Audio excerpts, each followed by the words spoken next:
Hello बच्चों, आज के इस लेक्चर में हम लोग वेव का जो है सबसे इंपॉर्टेंट चीज़ सीखने जा रहे हैं। वेव कॉन्सेप्ट का वो है हाइगन्स प्रिंसिपल। हाइगन्स प्रिंसिपल क्या है? इंडियन स्टाइल में से हाइगन्स प्रिंसिपल बोलते हैं। डच में प्रोनाउंसिएशन थोड़ा सा अलग होता है। ये डच साइंटिस्ट थे, ठीक है। क्रिश्चियन हाइगन इनका नाम था। ये डच साइंटिस्ट थे, फिजिस्ट थे। इन्होंने जो कॉन्सेप्ट दिया था, अगर आप इंट्रोडक्शन लेक्चर वेव का देखिएगा तो वहाँ पर कहानी सारा बताया गया है, कैसे कैसे वेव कॉन्सेप्ट का डेवलपमेंट हुआ। यहाँ पर कहानी की बात नहीं करके यहाँ पर हम लोग क्या करेंगे, डायरेक्ट हाइगन्स प्रिंसिपल के बारे में समझेंगे कि उन्होंने क्या कहा था, उनका प्रिंसिपल क्या था, ठीक है। तो उन्होंने वेव का कॉन्सेप्ट दिया था, ठीक है। इससे पहले न्यूटन्स के थ्योरीज को लोग मानते थे कि लाइट जो है वो पार्टिकल्स है।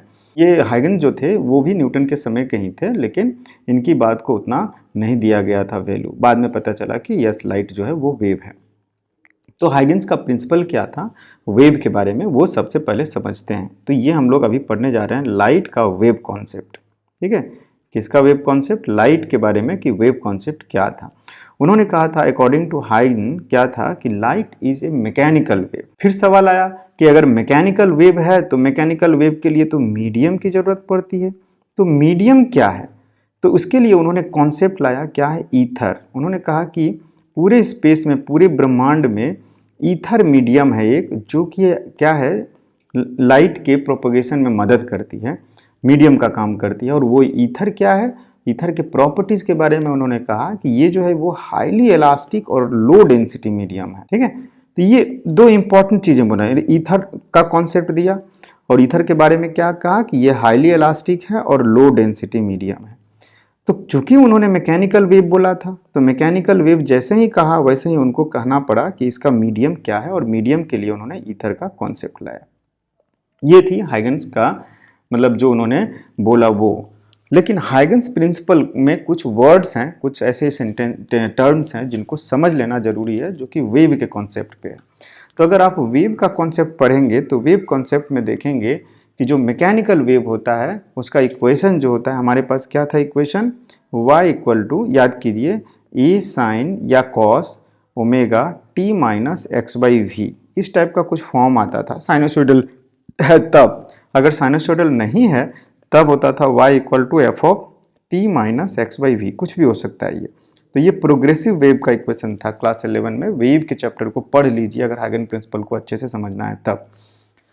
तो इस चीज में, इस इक्वेशन में, जो वेव का इक्वेशन है, ये क्या है? Equation of progressive wave, equation of progressive wave. अब इसमें जो ये जो टर्म है, ये सेकेंड टर्म जो है साइन के अंदर में जो टर्म है, ठीक है, या हाँ साइन के अंदर के टर्म की बात कर रहे हैं, इस टर्म को हम लोग कहते हैं फेज, ठीक है। ये एंगल जो है ये फेज कहलाता है। बहुत इंपॉर्टेंट है, बहुत ज़्यादा इंपॉर्टेंट है इस चीज़ को समझने के लिए आगे की इस लेक्चर में पूरा समय। तो फेज क्या होता है इसके बारे में भी अगर डिटेल में पढ़ना है तो वेव में जाइए। तो फेज जो होता है वो फेज क्या कहता है कि कोई पार्टिकल्स अगर है, जैसे क्योंकि जब वेव प्रोपोगेट करता है, मैकेनिकल वेव की बात कर रहे हैं, तो उसमें पार्टिकल्स मीडियम्स होते हैं, और मीडियम्स जो होता है वो प्रोपोगेट नहीं करता है, केवल ऑसिलेट करता है, वो वाइब्रेट करता है। तो अगर वो एसएचएम में वाइब्रेट कर रहा है तो उनका एक अपना फेज होता है जो कि ये एंगल को बताता है, ठीक है। तो जितने भी पार्टिकल वाइब्रेट कर रहे हैं वो सेम फेज में कहे जाते हैं। अगर उनका ये एंगल सेम होता है तब वो सेम फेज में कहे जाते हैं। इसका मतलब कि अगर बहुत सारे पार्टिकल्स हैं लाइन से, और सारा पार्टिकल्स एक साथ ऊपर जा रहा है, एक साथ नीचे आ रहा है, एक साथ जीरो पे जा रहा है, एक साथ सेम वाई कोऑर्डिनेट पे जा रहा है, तो वो लोग सब सेम फेज में कहलाएंगे, ठीक है। तो समझ रहे हैं ना, फेज का मतलब क्या है? वो एंगल है। अगर आपको ऐसे समझाएं कि मान लीजिए कि अच्छा आगे देखते हैं, दूसरे चीज़ में क्लियर हो जाएगा हमें, ठीक है। तो वेव फ्रंट का डेफिनेशन जो है वो बहुत ज़रूरी है, और वेव फ्रंट का डेफिनेशन में फेज का टर्म आता है। तो वेव फ्रंट क्या होता है ये क्यों जानना जरूरी है? क्योंकि हाइगन प्रिंसिपल में इस टर्म का यूज किया गया है, इसलिए पहले इसको समझते हैं। वेव फ्रंट क्या होता है? वेव फ्रंट होता है location of all the points in space having same phase. जिस सारे पार्टिकल्स जिनका फेज सेम हो उनको अगर जोड़ देते हैं तो जो लोकस होगा वो हो जाएगा वेव फ्रंट। और ये वेव फ्रंट क्या होता है? It is always perpendicular to the propagation of wave, ठीक है। तो क्या हो गया डेफिनेशन वेव फ्रंट का? लोकस होगा यहाँ पे, locus of all the points in space having same phase are called wave front. It is always perpendicular to wave direction. ठीक है, इसको हम लोग समझेंगे। एक छोटा सा एनिमेशन देखते हैं और इस एनिमेशन की मदद से मैं वेव फ्रंट आपको समझाने की कोशिश करता हूँ। ठीक है, देखिए इस वीडियो को बड़े ध्यान से देखिए। इस वीडियो में क्या है, एक कंटेनर में एक पानी रखा गया है, वाटर है, और वाटर का एक ड्रॉप ऊपर से जैसे ही आता है तो वो जो स्टिल वाटर है उसमें एक वेव क्रिएट होता है जो कि रिपल्स क्रिएट होता है। वो रिपल्स जो है बाहर की तरफ फैलता है, तो इससे हम लोग वेव फ्रंट समझते हैं। देखिए रिपल्स क्रिएट हो रहा है, रिपल्स क्या हुआ, आगे की तरफ बाहर की तरफ भाग रहा है। ठीक है, अब इसका एक पर्टिकुलर टाइम पर अगर हम ड्रॉ करते हैं, फोटो क्लिक करते हैं, तो ये फोटो मिला है। और इसको ध्यान से देखिए तो जो इसमें क्या है कि जो ये सब पार्टिकल्स हैं, ठीक है, वाटर पार्टिकल्स हैं जो अप एंड डाउन होते रहते हैं। वाटर पार्टिकल्स आगे की तरफ नहीं बढ़ता है, केवल इनका ये वेव जो है ना वो आगे बढ़ता है, केवल इनका डिस्टर्बेंस आगे की तरफ बढ़ता है। इसमें अगर आपको वेव फ्रंट को समझना है तो आप ऐसे समझ सकते हैं कि किसी एक, जैसे जिस समय फोटो लिया गया है उस समय का वेव फ्रंट अगर ड्रॉ करना हो तो ये सारे पॉइंट्स जो दिख रहे हैं आपको, जो ऊपर की तरफ हैं, पीक बना रहे हैं, इनको कनेक्ट करिए तो ये एक सर्कुलर बनता है ये। ठीक है, ये सर्कल बनता है, तो ये आपका सर्कुलर वेव फ्रंट हो गया यहाँ पे, क्योंकि ये सारे पॉइंट्स उस समय पीक पे हैं, इसका मतलब सब सेम फेज में है। इसी तरह से जो डाउन में है, एकदम वैली में है, उनको अगर आप कनेक्ट करिएगा तो वो भी सेम फेज वाले कहलाएंगे जो डाउन वाले हैं। ठीक है, इसी तरह से ये दूसरा वेव फ्रंट हो जाएगा जो उससे ज़्यादा रेडियस का है, दूसरा पीक बना रहा है। ठीक है, तो ये समझ में आ गया कि वेव फ्रंट क्या होता है, जो एक ही फेज में होते हैं। जरूरी नहीं है कि मैं जो ड्रॉ कर रहा हूँ केवल वही वेव फ्रंट्स हैं। वेव फ्रंट्स इसमें जितने भी सर्कुलर, जो भी आप सेम रेडियस पे ड्रॉ कीजिएगा, सारे के सारे wave front, infinite number of wave front यहाँ पे हैं, क्योंकि हर एक्स पे सबका कहीं ना कहीं सबका फेज डिफरेंस जो है 0 होगा। बहुत सारे पार्टिकल्स का उनको कनेक्ट करिएगा तो आपको मिल जाएगा वेव का वेव फ्रंट। ठीक है, और अगर इसको और अच्छे से समझना है तो थोड़ा सा ऐसे समझिए, जैसे कि हमने क्या कहा कि ये जितने भी हैं आपके ट्रफ एंड क्रेस्ट बन रहे हैं ना, ये ऊपर वाला जो पॉइंट है ये आपका ट्रफ है। ट्रफ का मतलब पीक होता है, और जो डाउन जो वैली बन रहा है ये क्रेस्ट है। ठीक है, क्रेस्ट है, खाई जिसे बोलते हैं। तो ट्रफ एंड क्रेस्ट बन रहा है। वेव के कॉन्सेप्ट को अगर आप दोबारा याद कीजिए कि वेव कैसा होता था, वेव में ट्रफ एंड क्रेस्ट होता है, ऐसे होता है ना। ठीक है, तो जितने भी पॉइंट्स हैं जो एक साथ ट्रफ बना रहे हैं या क्रेस्ट बना रहे हैं, ये केवल समझने के लिए बोल रहे हैं, तो वो सारे पॉइंट्स को जोड़ दीजिए। ट्रफ ट्रफ ट्रफ ट्रफ को जोड़ दीजिए तो एक वेव फ्रंट बन जाएगा। क्रेस्ट क्रेस्ट क्रेस्ट को जोड़ दीजिए तो वो एक वेव फ्रंट बन जाएगा। या किसी थर्ड पॉइंट भी ऐसा हो सकता है जो ट्रफ और क्रेस्ट नहीं भी है, फिर भी उनको एक साथ जोड़ दीजिए जो सेम फेज में है, तो वो भी एक वेव फ्रंट हो जाएगा। ठीक है, ऐसे समझिए कि मान लीजिए कि एक जो है पॉइंट सोर्स है और उस पॉइंट सोर्स से ऐसे वेव फ्रंट निकल रहा है, ऐसे ऐसे। तो इसी तरह से यहाँ भी वेव फ्रंट निकलेगा ऐसे, इसी तरह से यहाँ भी वेव फ्रंट निकलेगा ऐसे, इसी तरह से यहाँ भी वेव फ्रंट निकलेगा ऐसे, ऐसे वेव फ्रंट निकल सकता है। अब इसमें क्या है कि जितने भी पीक्स हैं, पीक का मतलब ये पीक, ये पीक, ये पीक, ये पीक, ये पीक, इनको जोड़िए तो ये क्या बनेगा, एक सर्कुलर बना ये, तो इसको हम लोग वेव फ्रंट बोल सकते हैं। सारे पिक को जोड़ने से जो बना है ये। ठीक है, दूसरा वाला पिक को जोड़िएगा तो ये बन जाएगा, नहीं ये डाउन, हाँ पिक नहीं है ये क्रेस्ट है, इनको जोड़ दीजिए, ये बन गया। ठीक है, तो वेव फ्रंट का कॉन्सेप्ट क्लियर हो गया। मान लीजिए एक पॉइंट सोर्स है, तो पॉइंट सोर्स के लिए वेव फ्रंट कैसा होगा। For a point source what is wave front, point source के लिए वेव फ्रंट कैसा होगा, स्फेरिकल वेव फ्रंट होता है। क्यों, क्योंकि जो पॉइंट सोर्स होता है वो पॉइंट सोर्स स्फेयर्स में अपना वेव्स को सेम फेज को मिलाएंगे तो वो स्फेरिकल बनेगा, चारों डायरेक्शन में फैल रहा है ना वेव, तो स्फेरिकल वेव फ्रंट बनेगा। ठीक है, क्लियर है। और अगर प्लेन सोर्स है, अगर सोर्स प्लेन है, सोर्स प्लेन कैसे जनरेट होता है, क्या कॉन्सेप्ट है ये देखिए। सबसे पहले ये समझ लीजिए कि मैंने जो कहा कि ये मान लीजिए पॉइंट सोर्स है, ये सोर्स जो है वो जनरेट कर रहा है जो वेव आगे की तरफ फैल रहा है। ठीक है, एट किसी भी टाइम पे अगर आप वेव फ्रंट ड्रॉ कीजिएगा तो वो स्फेरिकल होगा, और इसमें ये वेव फ्रंट है, ये क्या हो गया, वेव फ्रंट, किसी भी टाइम टी पे वेव फ्रंट। और डायरेक्शन ऑफ वेव क्या हो गया, इसके परपेंडिकुलर, वेव फ्रंट के परपेंडिकुलर होता है डायरेक्शन ऑफ वेव, ये वेव का डायरेक्शन है। तो मान लीजिए t इक्वल टू 0 पर अगर ये यहाँ है तो वेव फ्रंट को यहाँ से यहाँ तक आने में कितना टाइम लगा होगा। अगर वेलोसिटी ऑफ वेव v है तो v इंटू टी टाइम लगा होगा, t इक्वल टू t0 अगर लिखें तो यहाँ t0 हो जाएगा। ठीक है, t इक्वल टू 0, तो ये जो डिस्टेंस हो जाएगा vt0 हो जाएगा, क्योंकि वेव फ्रंट जो है उसका स्पीड जो हो गया वो वेव का स्पीड हो गया। कंफ्यूजन क्लियर हो गया। ठीक है, अब क्या देखना है इसमें, देखना ये है कि हाइगन ने अपने प्रिंसिपल में और एक टर्म यूज किया है जिसको उन्होंने कहा है wavelet. Wavelet, secondary wavelets, primary wavelets कहा है उन्होंने। तो वेवलेट्स क्या होता है, उन्होंने कहा, क्या कहा कि जो वेव फ्रंट के ऊपर में जितने भी पॉइंट्स हैं वो सारे के सारे पॉइंट्स अपने आप में एक सोर्स का काम करते हैं।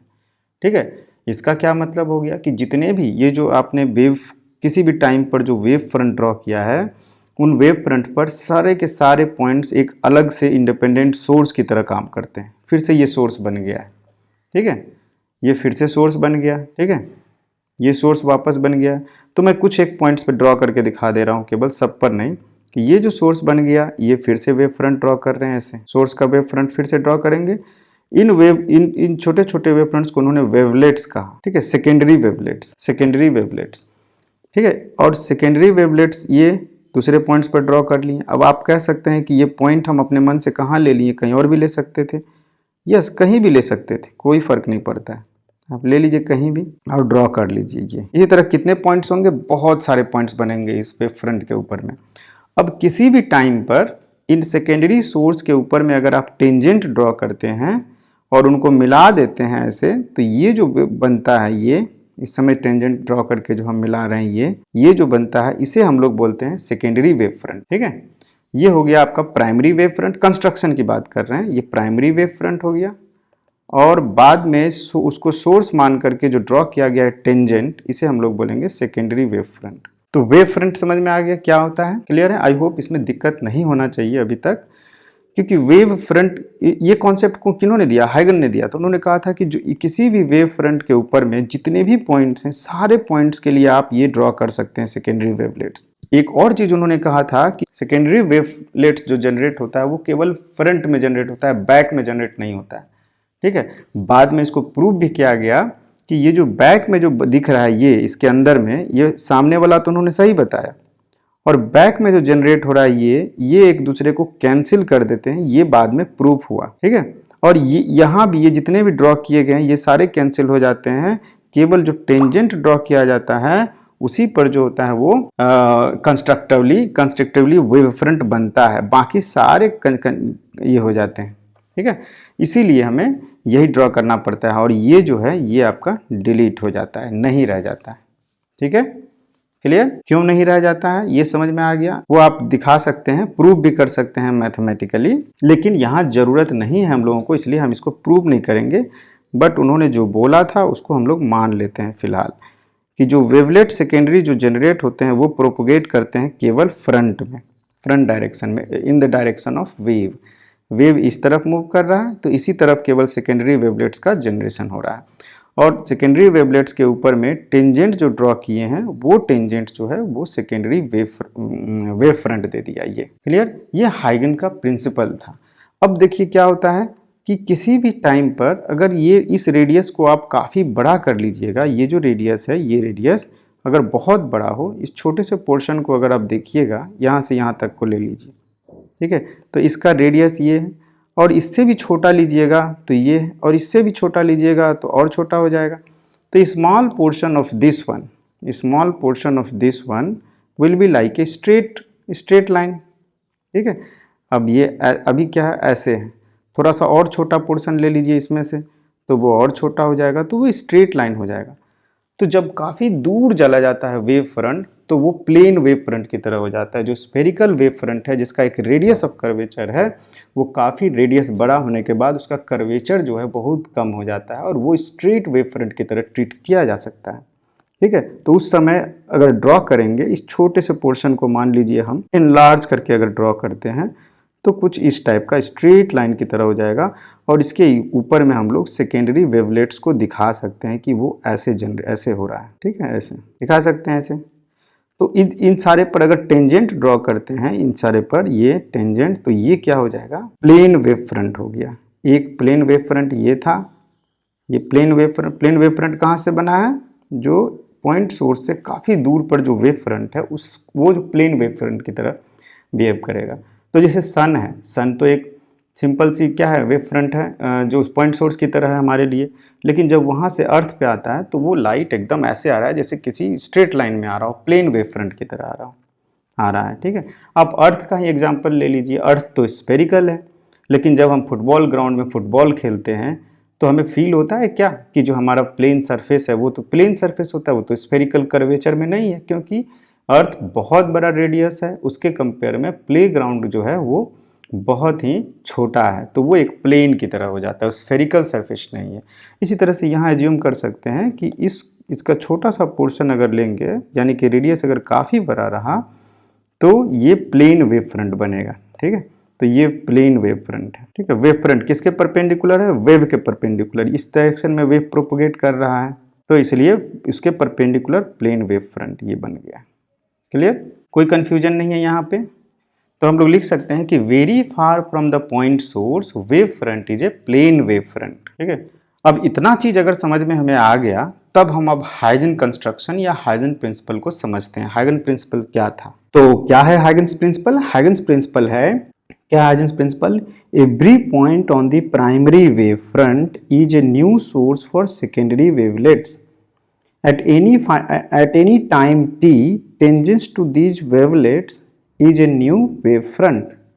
ठीक है, मान लीजिए अगर हम बात करते हैं एक प्लेन वेव फ्रंट की, तो क्या है कि एक प्लेन वेव फ्रंट ड्रॉ करते हैं। मान लीजिए ये एक प्लेन वेव फ्रंट है। ठीक है, अब ये प्लेन वेव फ्रंट है तो इस पर हम कितने पॉइंट्स ले सकते हैं? एट एनी पॉइंट बोला है ना, तो कोई भी पॉइंट ले सकते हैं। तो सपोज कीजिए, दिखाने में थोड़ा आसान हो, ये सारे पॉइंट्स ले लेते हैं। ठीक है, और इन सारे पॉइंट्स, ये सारे पॉइंट्स क्या हो जाएंगे? न्यू सोर्स की तरह हो जाएंगे, जो कि केवल फ्रंट की तरफ वेवलेट्स जनरेट करेंगे, बैक में नहीं, वो अभी अभी हम देख लिए। तो फ्रंट में जनरेट करेंगे, तो फ्रंट में इस तरह से 1 2 ऐसे काफ़ी वेवलेट्स जनरेट कर रहे हैं सारे। कितने वेवलेट्स? आपको जहाँ भी वेव फ्रंट बनाना है उसके अनुसार आप वेवलेट्स यहाँ पे जनरेट करा दीजिए। ये सारे वेवलेट्स हैं। ठीक है, आप 1 भी कर सकते थे, 2 भी कर सकते हैं हम लोग। ठीक है, अपने ऊपर डिपेंड करता है कितना दूर तक, कितने टाइम बाद की बात कर रहे हैं। क्यों टाइम की बात क्यों की? क्योंकि ये जो है v वेलोसिटी से वेव मूव कर रहा है, तो एट टाइम t उसका जो ये जो हो जाएगा फ्रंट हो जाएगा, कितना vt डिस्टेंस दूर हो जाएगा यहाँ से। ठीक है, तो मान लेते हैं कि ये जो है डिस्टेंस जो है अभी ट्रैवल करके इतना दूर आ गया है, जहाँ पर इस पर अगर टेंजेंट ड्रॉ करते हैं इन सारे पर, तो कुछ इस टाइप का होगा। ठीक है, मान लेते हैं ये टेंजेंट है, डायग्राम उतना अच्छा नहीं हुआ है, सपोज कि ये टेंजेंट है, तो ये क्या हो गया? ये आपका हो गया सेकेंडरी वेव फ्रंट। ये वेव फ्रंट आगे की तरफ बढ़ गया, इसका मतलब कि यहाँ से यहाँ तक जो है ये टाइम, ये vt डिस्टेंस होगा। v क्या है? Speed of wave. ठीक है, तो ये wave front at t equal to 0, ये जो है ये है wave front at t equal to 0, और ये कब का वेव फ्रंट है? At t time. ठीक है, तब ना vt डिस्टेंस दूर हो गया है। ये क्या है? ये आपका हाइगन्स प्रिंसिपल है। हाइगन्स प्रिंसिपल के बेसिस पे जो लॉज ऑफ रिफ्लेक्शन और लॉज ऑफ रिफ्रैक्शन है उसको हम लोग प्रूव करेंगे, क्योंकि वो हमारे सिलेबस में है।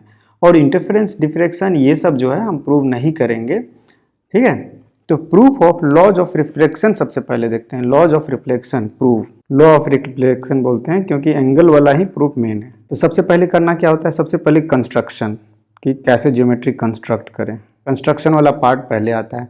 मान लेते हैं ये एक रिफ्लेक्टिंग सरफेस हो गया, ये आपका पीछे वाला सरफेस हो गया।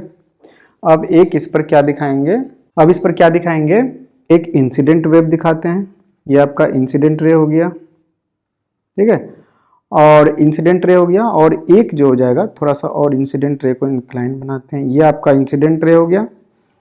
ठीक है, ये नॉर्मल हो जाएगा, मान लेते हैं ये नॉर्मल है, डॉटेड लाइन से दिखा देते हैं नॉर्मल। ठीक है, और उसके बाद रिफ्लेक्टेड रे, तो ये इंसिडेंट रे हो गया और ये रिफ्लेक्टेड रे हो गया। ठीक है, डायरेक्शन दे दिया जाए, ये और ये एंगल सपोज कीजिए I है, और ये एंगल सपोज कीजिए R है, जो कि इंसिडेंट और रिफ्लेक्शन नॉर्मल के साथ बनाता है। अब इसमें क्या है, एक प्रॉब्लम है। प्रॉब्लम ये है कि हमने जो एक रे दिखाया है, सबसे पहले तो इसका वेव फ्रंट ड्रॉ कर लेते हैं। तो हमें पता है कि वेव फ्रंट जो होगा वो रे के परपेंडिकुलर होगा, क्योंकि रे तो है डायरेक्शन ऑफ वेव। तो ये सारे जो हो जाएंगे क्या होंगे? वेव फ्रंट होंगे, क्योंकि रे इधर आ रहा है इधर, तो इसके परपेंडिकुलर ही तो वेव फ्रंट होगा। तो इस पॉइंट पर, मतलब ये मान लीजिए जब यहाँ पे स्ट्राइक किया है तो वो मेरा t इक्वल टू 0 पॉइंट है। तो t इक्वल टू 0 पर इसका वेव फ्रंट कैसा होगा? वेव फ्रंट होगा यहाँ पर परपेंडिकुलर ड्रॉप कर लीजिए, कुछ इस टाइप का दिखना चाहिए, थोड़ा परपेंडिकुलर है, तो ऐसे हो गया। तो ये जो हो गया आपका ब्लैक में ये क्या हो गया, वेव फ्रंट हो गया। कौन सा wave front, incident wave front. Clear है। अच्छा, ये इंसिडेंट वेव फ्रंट हो गया। अब हमें रिफ्लेक्टेड वेव फ्रंट भी ड्रॉ करना है। वो कैसे ड्रॉ होगा, यहाँ पर थोड़ा सा चैलेंजिंग है। क्या होगा कि जैसे ही रे रिफ्लेक्ट होगा तो ये भी अपना क्या करेगा, वेव फ्रंट छोड़ना शुरू करेगा, एक नए सोर्स की तरह हो जाएगा इस तरह से। ठीक है, तो वेव फ्रंट छोड़ना शुरू करेगा। तो हमें किसी एट टाइम टी एक ज्योमेट्री ड्रॉ करेंगे, टी टाइम बाद, टी इक्वल टू 0 ये है। तो इसके लिए क्या करेंगे, सबसे पहले एक और इंसिडेंट रे ड्रॉ करते हैं ये। ठीक है, इस इंसिडेंट ड्रॉ करने का क्या है हमारा पर्पज, वो देखिए। ये हो गया कि जो इंसिडेंट रे जो है ये ऐसे आ रहा है, तो ये जो हो गया इंसिडेंट वेव फ्रंट वो टी इक्वल टू 0 पर। इसका मतलब कि ये वाला रे जो है, ये दूसरा वाला रे यहाँ पर टी इक्वल टू 0 पर था। ठीक है, इस वाले पॉइंट पे। तो एट एनी टाइम टी जब हम ड्रॉ करेंगे तो ऐसे तो और भी तो रे आ रहे होंगे बहुत सारे ना, सारे रे आ रहे होंगे इसके बीच में। तो ये सारे रे जो आ रहे होंगे टी इक्वल टू 0 हमने इसको ले लिया है, तो इसका मतलब कि ये वाला रे जो यहाँ पर है वो कुछ टाइम बाद यहाँ पहुँचेगा। ठीक है, ये वाला रे यहाँ से लेकर के कुछ टाइम बाद यहाँ पहुँचेगा।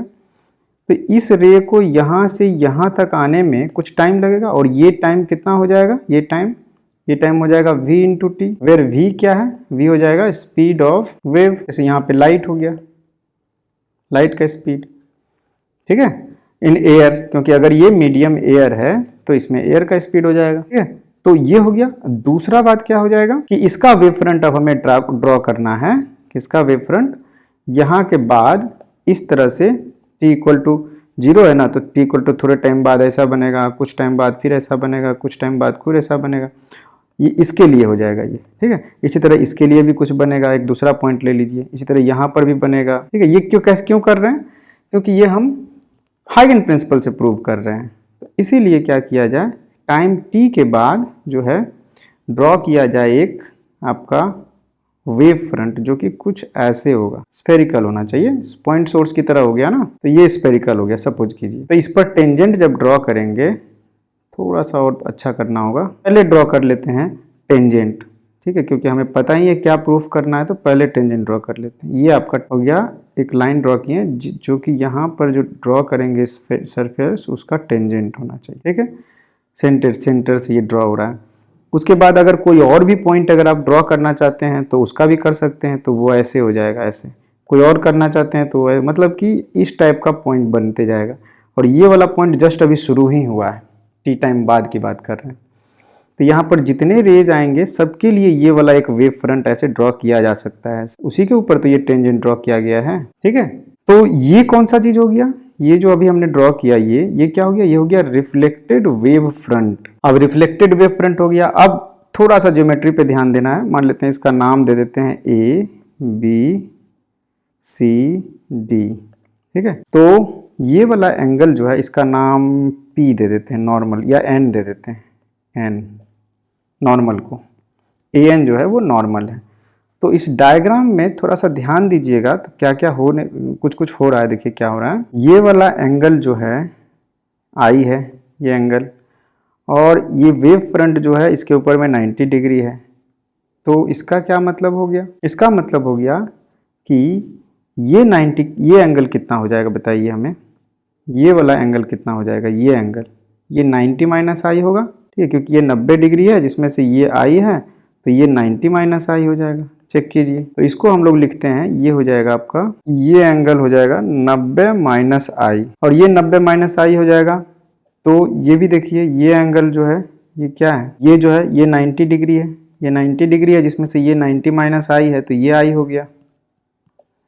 ठीक है, ये इसका मतलब आई हो गया, आई। क्लियर है, आई हो जाएगा। और ये वाला जो एंगल है, अगर हम बात करें इस रिफ्लेक्टेड वेव फ्रंट की, तो रिफ्लेक्टेड वेव फ्रंट को यहाँ पर आने में, यहाँ से लेकर के कितना टाइम लगेगा, VT टाइम लगेगा। क्यों VT लगेगा, क्योंकि वेलोसिटी तो सेम मीडियम में सेम रहेगा, तो ये टाइम भी ये डिस्टेंस भी VT ही हो जाएगा। ये डिस्टेंस जिस तरह से VT है उस तरह से ये डिस्टेंस भी VT हो जाएगा। ठीक है, अब रही बात एंगल ऑफ रिफ्रैक्शन की, तो ये एंगल जो है, एंगल ऑफ रिफ्रैक्शन की बात करते हैं, तो ये अगर R है तो ये आपका 90 माइनस R हो गया, ये वाला एंगल।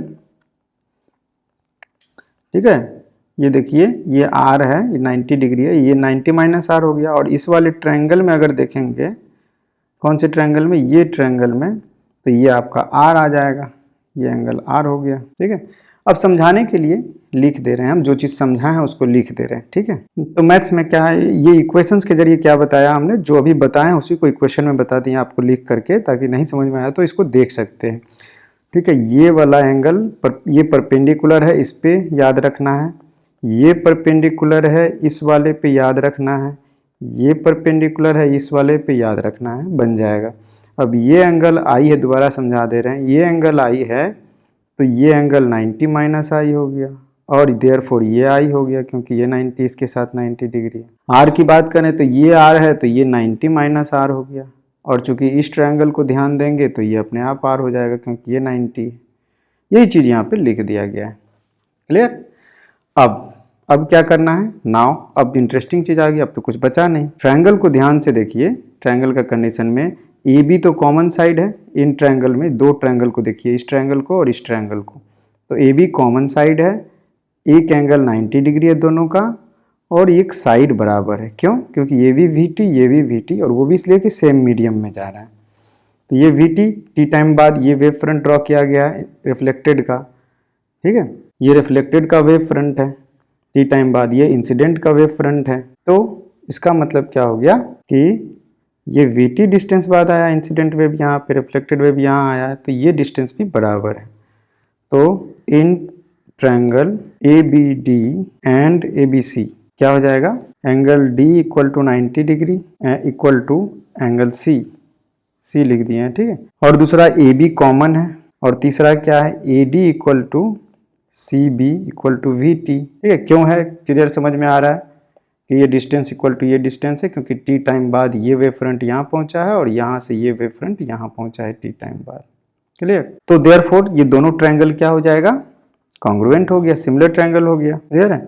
और देयरफॉर अब आप क्लियरली बता सकते हैं कि इस वाले ट्रायंगल को पकड़े हैं तो ये आई है, और इस वाले ट्रायंगल को पकड़े हैं तो ये आर है, तो आई इक्वल टू आर हो जाएगा। यही है आपका क्या, प्रूव हो गया। लॉ ऑफ रिफ्लेक्शन में angle of incident equal to angle of reflection. ठीक है, तो प्रूफ भी नहीं पूछा जा रहा है डायरेक्टली, आपको बोर्ड में पूछा जाता है। एग्जामिनेशन में अगर कॉम्पिटिटिव एग्जाम में पूछता है तो ये प्रूफ आना चाहिए, जिससे कि आपको कॉन्सेप्ट पता चले कि हाइगन प्रिंसिपल का कॉन्सेप्ट क्या है। ठीक है, अगर आप अपने से प्रूव किए हैं ज्योमेट्रिकल, इसका मतलब उसका ज्योमेट्रिकल कंस्ट्रक्शन आपको समझ में आ गया। अब अगला क्या करेंगे, हम लोग लॉ ऑफ रिफ्रैक्शन को प्रूव करेंगे। उसका भी सबसे पहले क्या करना है, हमें कंस्ट्रक्शन करना है। क्या क्या बनाना है, सबसे पहले एक ड्रॉ कर लेते हैं, एक कोई भी जो कि मीडियम है। ठीक है, मीडियम ड्रॉ करते हैं, क्योंकि रिफ्रैक्शन है तो दो मीडियम होगा। एक मीडियम ड्रॉ कर लिए, अब एक इंसिडेंट रे ड्रॉ करते हैं। ये आपका एक इंसिडेंट रे हो गया। ठीक है, इसके ऊपर में सपोज कीजिए ये नॉर्मल है, और एक रिफ्रैक्टेड रे होगा, जो सपोज कीजिए ये में रिफ्रैक्ट रे। ठीक है, ये इंसिडेंट रे, ये रिफ्रैक्टेड रे। अब सवाल है इंसिडेंट रे के, ये टी इक्वल टू 0 यहाँ पर ले लेते हैं जहाँ पे स्ट्राइक किया है। तो इंसिडेंट रे के परपेंडिकुलर जो यहाँ पर ड्रॉ करेंगे वो क्या हो जाएगा, इंसिडेंट वेव फ्रंट। ये तो अभी हम बताएं, ये हो गया इंसिडेंट वेव फ्रंट। क्लियर है, इंसिडेंट वेव फ्रंट हो गया। अब क्या है कि रिफ्रैक्टेड वेव फ्रंट अगर हमें ड्रॉ करना, रिफ्रैक्टेड वेव फ्रंट जब इस मीडियम में आया तो ये सोर्स से यहाँ से ऐसे ऐसे निकल रहा है, इस मीडियम में ऐसे ऐसे क्या, वेवलेट्स। ठीक है, तो टी टाइम बाद की अगर बात करें तो ये यहाँ पर ऐसे ऐसे निकल रहा है वेव फ्रंट। ठीक है, टी टाइम बाद कुछ दूर यहाँ पर, यहाँ से यहाँ तक का टाइम हम लोग ले सकते हैं। लेकिन उससे पहले वही चीज़ सेम कि एक दूसरा इंसिडेंट वेव फ्रंट कंसीडर कीजिए। इंसिडेंट वेव फ्रंट ये ज्योमेट्रिकल कंस्ट्रक्शन में, ठीक है, ये इंसिडेंट वेव फ्रंट। तो t इक्वल टू 0 पर ये वेव फ्रंट है, इसका मतलब t इक्वल टू 0 पर ये पॉइंट है दूसरे वाले इंसिडेंट रे के लिए। तो t टाइम बाद यहाँ पर, यहाँ से यहाँ तक आने में इंसिडेंट रे को v1t टाइम लगा है। अब क्यों v1t, क्योंकि v1 जो है वो स्पीड इन मीडियम 1 है। ठीक है, फर्स्ट मीडियम में। और बात करेंगे कि v2 में, तो ये डिस्टेंस क्या है कि मान लीजिए मीडियम टू डेंसर है तो थोड़ा कम जाएगा, वेव फ्रंट कम स्पीड से जाएगा। तो सपोज कीजिए यहाँ पर जो इंसिडेंट वेव फ्रंट है, रिफ्लेक्टेड वेव फ्रंट है, वो यहाँ से यहाँ तक आ पाया है ऐसे, तो ये v2t है। v2 क्या है, v2 equal to speed of light in medium 2। Clear है। अब ये जो यहाँ पर जो ऐसे ऐसे वेव फ्रंट क्रिएट हुआ होगा, ऐसे टी टाइम बाद ये वेव फ्रंट चल के यहाँ आ गया, ऐसे बड़ा सा दिखाना होगा, कुछ ऐसे आ गया यहाँ पे, ठीक है। और दूसरा अगर ऐसे और भी तो रेज आए होंगे, ऐसे आने के बाद ऐसे बेंड हुए होंगे, उनका अगर बनाएंगे ऐसे ऐसे तो वो भी कुछ डिस्टेंस आए होंगे, यहाँ पर और भी कुछ डिस्टेंस आए होंगे, यहाँ पर और भी कुछ डिस्टेंस आए। जैसे जैसे करते जाएंगे वैसे वैसे क्या होते जाएगा, छोटा होते जाएगा उनका। तो पहले ही ड्रॉ कर लेते हैं, ये आपका ड्रॉ कर लेते हैं। कौन सा वेव फ्रंट हो गया, ये आपका हो गया refracted wave front. This is refracted wave front, ठीक है। तो इंसिडेंट वेव फ्रंट और रिफ्रैक्टेड वेव फ्रंट कैसे ड्रॉ हुआ और क्यों ड्रॉ हुआ, ये समझ में आ गया। अब ये मान लीजिए एंगल ऑफ इंसिडेंट आई है और ये एंगल ऑफ रिफ्रैक्शन आर है, सपोज कीजिए। तो ये आर है तो ये 90 माइनस आर हो जाएगा। कौन सा, ये 90 माइनस आर हो जाएगा। तो ये अपने आप आर हो गया, ये आर हो गया। और बिकॉज ये आई है, कौन सा, ये आई है, ठीक है। और इसके ये 90 माइनस आई है, ठीक है। तो ये आई हो जाएगा ये आई। अब क्या है कि इसका नाम दे देते हैं कुछ, जैसे ये ए हो गया, बी हो गया, इसको नाम सी दे देते हैं, इसका नाम डी दे देते हैं। और अब जा करके हमें प्रूव हो जाएगा from triangle A B C यानी ए बी डी। इसमें हम लोग लिख सकते हैं ये परपेंडिकुलर, ये राइट एंगल ट्रायंगल है। तो sine I is equal to क्या लिख सकते हैं, sine I is equal to perpendicular by hypotenuse, मतलब कि B C upon A B. और sine R is equal to क्या लिख सकते हैं, A D upon A B, ठीक है। ए बी हाइपोटेनस है तो sine I by sine R क्या हो जाएगा, ए बी नीचे में दोनों में रहेगा, कट जाएगा। तो आपके पास बच जाएगा B C upon A D. और बी सी क्या है, बी सी है v1t और ये है v2t। तो t भी कैंसिल हो गया दोनों तरफ सेम टाइम में। तो ये आ गया v1 बाई v2, मतलब sine I by sine R equal to speed of light in medium 1 divide by speed of light in medium 2, ठीक है। अब इसको क्या लिख सकते हैं हम लोग, इसको लिख सकते हैं c by v2 divide by c by v1 where c is the speed of light. तो ये अपने आप बन जा रहा है μ2 बाई μ1, या इसको लिखते हैं μ2 विथ रिस्पेक्ट टू 1। तो इसका मतलब ये स्नेल्स लॉ प्रूव हो गया, sine I by sine R, sine I by sine R is equal to μ2 by μ1। यही तो प्रूव करना था स्नेल्स लॉ रिफ्रैक्शन में, ठीक है। तो हाइगन्स प्रिंसिपल में यही चीजें सीखनी थी और हाइगन्स प्रिंसिपल के कॉन्सेप्ट को केवल समझना है और लॉज ऑफ रिफ्लेक्शन और लॉ ऑफ रिफ्रैक्शन किस तरह से प्रूव हो रहा है वो केवल देखना था। और मैथमेटिक्स को कॉम्प्लेक्स ना करते हुए मैथमेटिक्स को इजी करते हुए समझना है हमें, ठीक है। यहाँ ये जो हम लोग प्रूव कर रहे हैं law of reflection, law of refraction, इसमें केवल ये समझना है कि किस तरह से इंसिडेंट वेव फ्रंट और रिफ्लेक्टेड वेव फ्रंट या रिफ्रैक्टेड वेव फ्रंट किस तरह से ड्रॉ हो रहा है। कैसे बोल रहे हैं कि ये टाइम t इक्वल टू 0 पर है और t equal to t time पर वेव फ्रंट कैसा होगा। तो वही चीज़ तो यहाँ पे t इक्वल टू 0 पर ऐसा है, t इक्वल टू t पर वेव फ्रंट कुछ ऐसा हो गया। बीच का वेव फ्रंट जो यहाँ पर हम लोग वेवलेट्स ड्रॉ कर सकते हैं ऐसे ऐसे, वो नहीं कर रहे हैं टाइम को बचाने के लिए, या डायग्राम क्लम्बजी हो जाएगा ज़्यादा। तो इसीलिए एक वेव फ्रंट ऐसे दिखा दे रहे हैं कि ये वेव फ्रंट हो गया। क्लियर है।